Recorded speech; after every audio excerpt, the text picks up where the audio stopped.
अचानक से Donald Trump TV पे एक एडवर्टाइजमेंट देख लेते हैं और फिर गुस्से में जाते हैं, एक ट्वीट जड़ देते हैं। और ये जो लंबा चौड़ा ट्वीट है, ये ट्वीट किसके ऊपर? कनाडा के ऊपर। और कनाडा को कहते हैं कि जाओ जी, कल से तुम्हारी मेरी कट्टी, अब जो बातचीत हो रही थी व्यापार वार्ता, वो व्यापार वार्ता खत्म। एकदम से टैरिफ का बहुत बड़ा वाला बम गिरा दिया डोनाल्ड ट्रंप ने। अब क्यों किया कनाडा के साथ ऐसे? मार्क कार्नी कुछ दिन पहले तक बड़े खुश थे, फिर क्या हो गया? वहीं दूसरी तरफ कनाडा को भारत ने कौन सा ऑफर दे दिया और कनाडा अब भारत की तरफ क्यों दौड़ा? जानेंगे जियोपॉलिटिक्स में क्या कुछ चल रहा है। हमेशा की तरह जानने को मिलेगा बहुत कुछ। आइए जानते हैं इन खबरों को विस्तार से। अंधाधुंध की साइबी और घटा टोप को राज। अभी ना बहुत सारे लोग मुझसे भी सवाल कर रहे थे, इस पर वीडियो बनाइए कि पीएम मोदी आखिर मलेशिया क्यों नहीं जा रहे हैं, पीएम मोदी डोनाल्ड ट्रंप का सामना क्यों नहीं कर रहे हैं। हालांकि कुछ लोग ये भी कह रहे हैं कि शायद इसके पीछे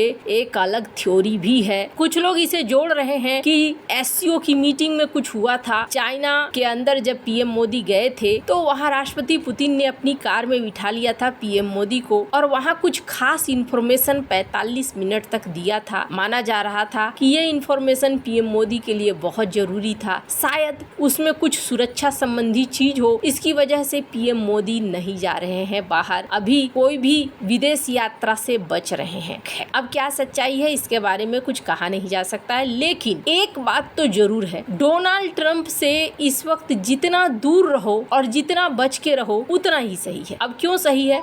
क्योंकि डोनाल्ड ट्रंप का ना कोई भरोसा नहीं है, कब क्या करे कैसे करे। अभी मार्क कार्नी से इनकी मुलाकात हुई थी, तब इन्होंने बहुत अच्छे तरीके से बातचीत करा था। सिर्फ इतना ही नहीं, मार्क कार्नी जो कि कनाडा के पीएम है, इनको इन्होंने प्रेसिडेंट के नाम से संबोधित कर दिया था। तो कार्नी ने कहा था, थैंक यू, आपने मुझे पदोन्नति दे दी, लेकिन मैं पीएम हूँ। तो इस पर मजाक भी करा डोनाल्ड ट्रंप ने कि चलो बढ़िया है, मैंने तुम्हें गवर्नर तो नहीं कहा। गवर्नर इन्होंने जस्टिन ट्रूडो को कहा था कि हमारे 91 राज्य का गवर्नर बन जाओ। कार्नी के साथ ऐसा लग रहा था कि अब अमेरिका का विवाद सुलट गया है, कनाडा और अमेरिका के बीच में व्यापार वार्ता फिर से बहाल हो रही है और सब कुछ ठीक हो जाएगा। लेकिन अचानक से रात्रि में डोनाल्ड ट्रंप के नजर पे कुछ आता है और डोनाल्ड ट्रंप एक लंबा चौड़ा ट्वीट ठोक देते हैं। हमने देखा ये एडवर्टाइजमेंट, इस एडवर्टाइजमेंट में रोनाल्ड रीगन का इस्तेमाल करके गलत खबरें टैरिफ के बारे में फैलाई जा रही हैं और इसलिए हम कनाडा के साथ सारी बातचीत बंद करते हैं। अब समस्या क्या है? कनाडा के तरफ से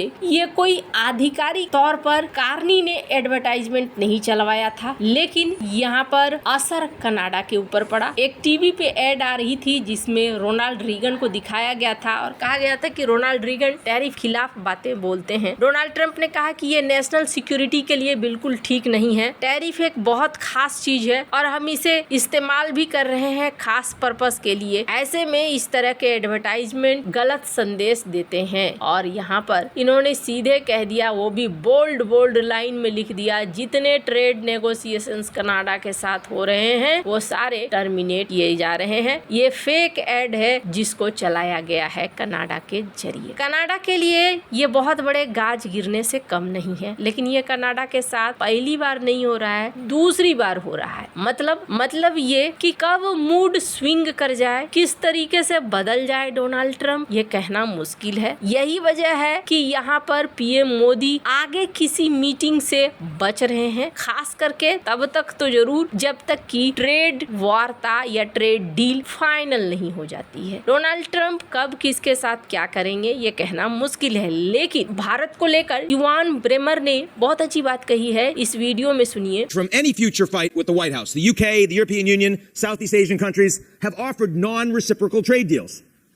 Other countries have thrown lots of money at the US, particularly Saudi Arabia, the UAE. Some countries with like-minded governments like Argentina and El Salvador.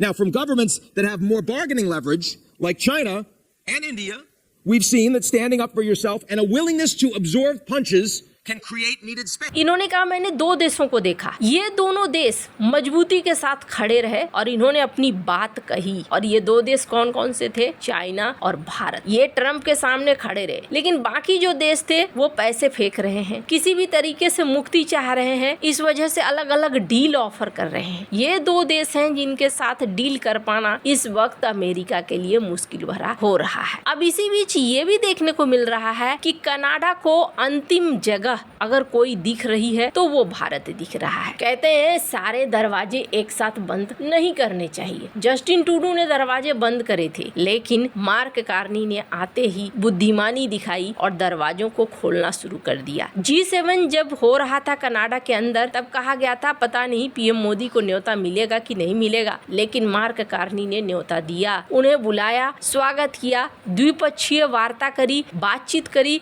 और इस बातचीत के बाद ये भी देखने को मिला कि कनाडा की तरफ से पॉजिटिव रिस्पॉन्स आने लगे। स्क्रीन पर एक तस्वीर देख रहे हैं कनाडा की रॉयल कैनेडियन माउंटेड पुलिस और अजीत डोभाल, इन दोनों के बीच में मुलाकात हो रही है। इस मुलाकात में ये कहा गया कि दोनों मिलकर साथ काम करेंगे। अजीत डोभाल की खुशी से ये पता चल रहा है कि कनाडा में अजीत डोभाल को एक बड़ी जीत मिली है। सिर्फ इतना ही नहीं, ये मामला अब आगे बढ़ा है। मार्क कार्नी को पीएम मोदी ने न्योता दिया है भारत आने का, और ये एक सिलसिले की शुरुआत, किस सिलसिले की? जस्टिन ट्रूडो ने एक गलती करी थी। कनाडा और भारत के बीच में फ्री ट्रेड एग्रीमेंट लगभग साइन होने वाला था, लेकिन इस फ्री ट्रेड एग्रीमेंट को समाप्त करके, इस बातचीत को समाप्त करके जस्टिन ट्रूडो ने भारत के साथ दुश्मनी का दरवाजा खोल दिया था। मार्क कार्नी अब कनाडा और भारत के उस ट्रेड नेगोशिएशंस को एक बार फिर से वापस लाने के लिए चल पड़े हैं। अब ऐसा मैं क्यों कह रही हूँ? भारत और कनाडा धीरे धीरे वैसा ही डिप्लोमेटिक स्टाफ पोस्ट करने की इजाजत दे रहे हैं जो 2023 से पहले था। जिस तरीके से